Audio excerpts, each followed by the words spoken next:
Annie-Paul Derjanski, bonjour, merci d'être avec nous pour Femmes au pluriel. Aujourd'hui, une grosse thématique pour notre émission puisque nous avons un invité. Il s'agit de M.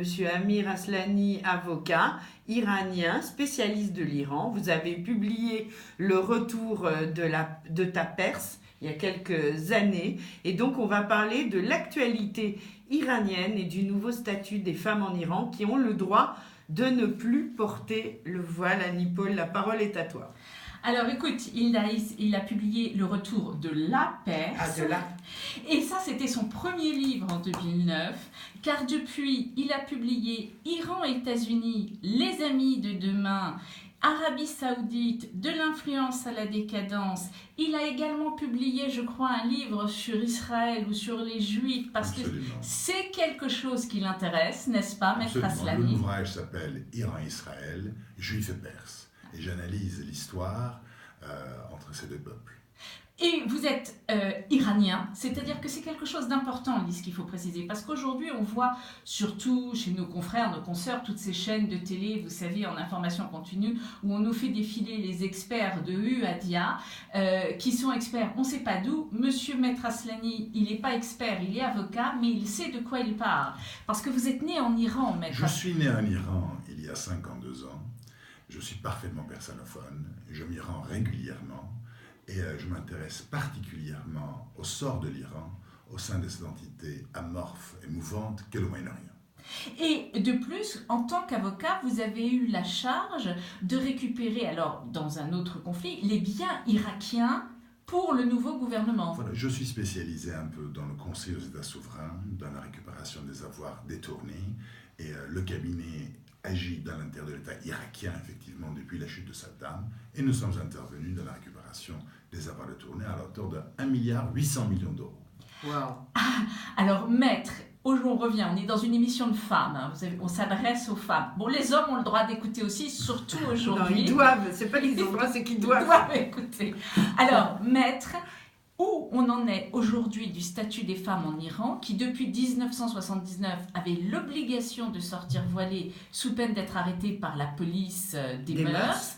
Alors aujourd'hui, on nous dit deux choses. D'une part, on nous dit, en fait, elles vont avoir le droit de sortir dévoilées, mais elles devront suivre des cours d'éducation à l'islam, c'est-à-dire qu'elles seront quand même arrêtées. Alors, elles seront plus molestées ni emprisonnées, mais on les rappellera à l'ordre par des obligations civiques de suivi de cours. D'autres disent non, elles vont avoir le droit de sortir dans les lieux publics sans le voile. Alors, où en est-on? Où en est-on vraiment? Non, je crois que le port du foulard demeure obligatoire en Iran.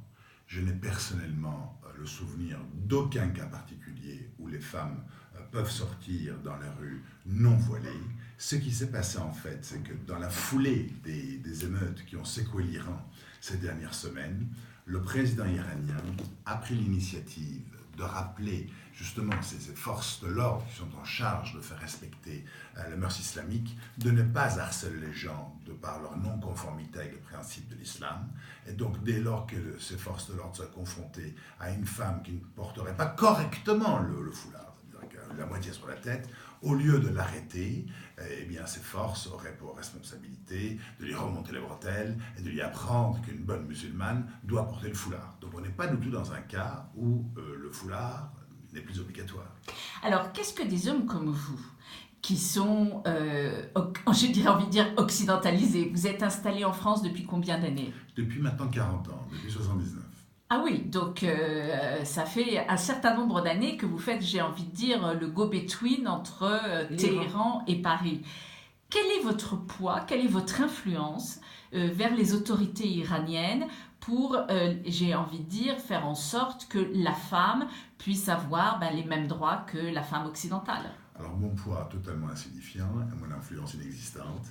Par contre, ce que je fais, c'est à travers mes écrits. J'essaye d'intervenir à travers mes écrits, mes articles, les ouvrages que je publie, les conférences que je donne, pour essayer de faire en sorte à ce que la femme iranienne, qui jouit d'ores et déjà de la plus grande des libertés de tous les pays musulmans de la région, qu'elle puisse devenir réellement l'égale de l'homme, qu'elle puisse s'affranchir, si j'ose dire, des préceptes de l'islam qui régissent sa vie en matière de droit matrimonial, en matière du régime de succession, pour qu'elle puisse avoir réellement l'égalité absolue. Parce qu'on est dans un schéma où l'égalité n'est pas là.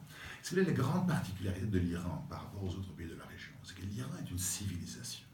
Et que des 83 millions d'Iraniens, vous avez 40% qui ont moins de 40 ans, 70% qui ont moins de 40 ans. Donc un pays jeune. Un pays jeune, mais sauf que jeune n'est pas suffisant en tant que tel. L'Égypte est jeune aussi, mais l'immense majorité sont illettrés et ne maîtrisent pas le niveau culturel que maîtrisent les Iraniens. Les Iraniens sont jeunes, mais aussi marqués par un niveau d'éducation qui est supérieur à la moyenne haute de l'Europe occidentale.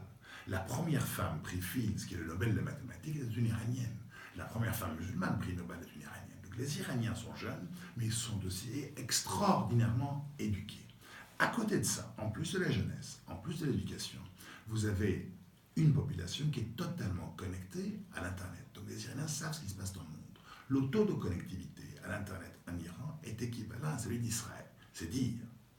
Alors, avec cette grande modernité qui, entre guillemets, pénètre et imprègne l'Iran, comment se fait-il qu'encore aujourd'hui, en 2018, vous nous dites les femmes ne vont pas pouvoir sortir sans leur voile? Voilà, alors ça, il s'agit là en fait d'un grand paradoxe, le paradoxe iranien.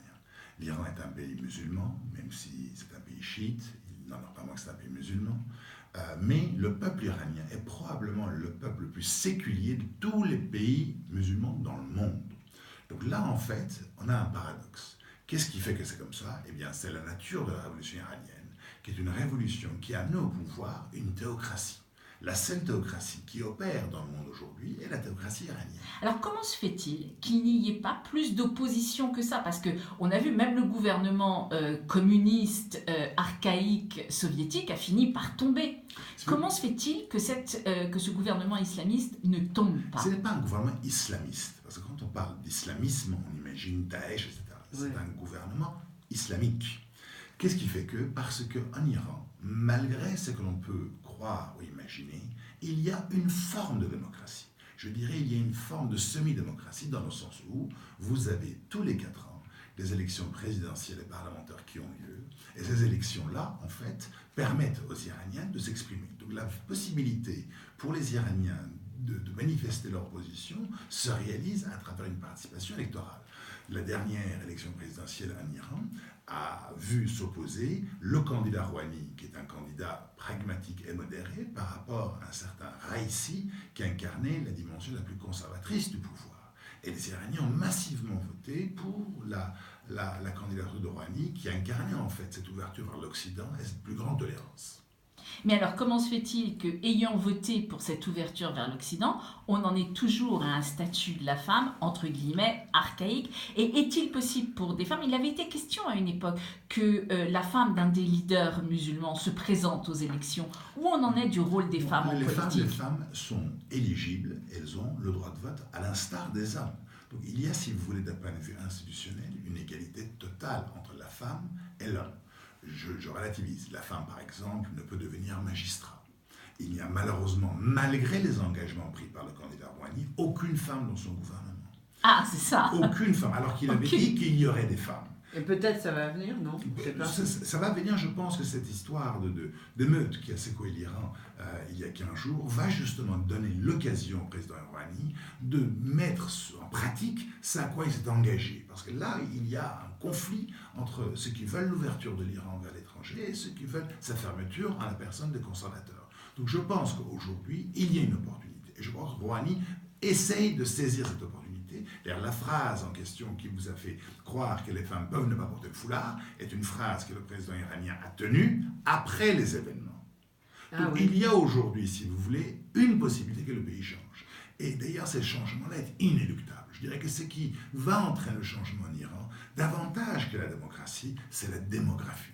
On ne peut maintenir une population, comme je l'ai décrit, jeune, éduquée, ouverte sur le monde, sous la domination d'une théocratie, des gérontocrates. C'est inenvisageable, c'est inimaginable, ça n'a jamais pu tenir nulle part ailleurs, ça ne tiendra pas en Iran non plus. Ce que vous êtes en train de nous dire, c'est qu'on risque d'avoir une révolution qui va tout balayer? Non, je ne pense pas qu'il y aura une révolution en Iran. Les Iraniens sont fatigués. La dernière révolution qui a eu lieu en 79, il y a à peine 40 ans, les Iraniens ont connu 8 années de guerre avec l'Irak de Saddam Hussein. Ils connaissent 40 ans de sanctions internationales et d'ostracisme.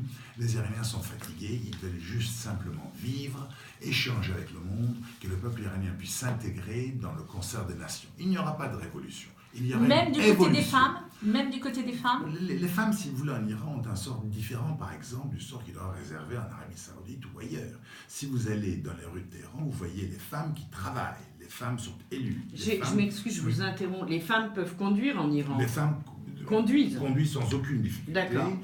Ce qui n'est pas le cas dans tous les l'Arabie pays. Saoudite, soi-disant, a créé une commission, le prince héritier Mohammed Ben Salman a créé une commission qui va étudier le droit pour les femmes de conduire. Ah ouais.